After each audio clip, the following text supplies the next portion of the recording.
This is a WECT Cape Fear Business Break.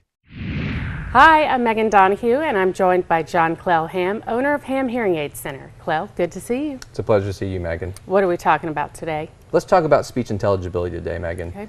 And we've talked about this in the past, but today, before I came in, I met with a patient who was in for her follow-up, her annual follow-up. She's had her hearing aids with us for 10 years. So part of what we were doing is determining if there have been any shifts in her thresholds so that we can make sure her aids are meeting her current targets.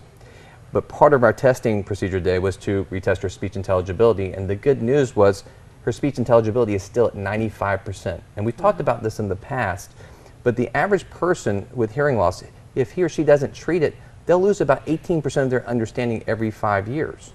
And once they lose it, we don't get it back. However, if someone needs hearing aids and they wear those hearing aids consistently, they'll on average lose about 2%. So part of our service is to stay on top of these numbers, and also when we bring in new patients, to make sure that we're setting up realistic expectations based on those needs. So that's something that anyone watching today needs to really be mindful of. If they're struggling with their hearing, if they've ignored a hearing loss for some years, if they're not hearing well with their current hearing aids, it makes sense to get in and have their hearing checked again.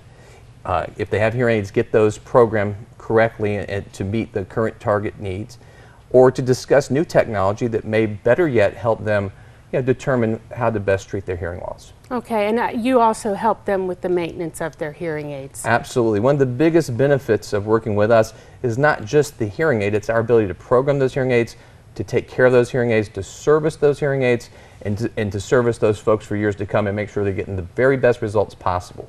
That's great. Good information. Thank you, Megan. For more information, go to hammhearingaids.com. For more details, go to healthfirst on WECT.com.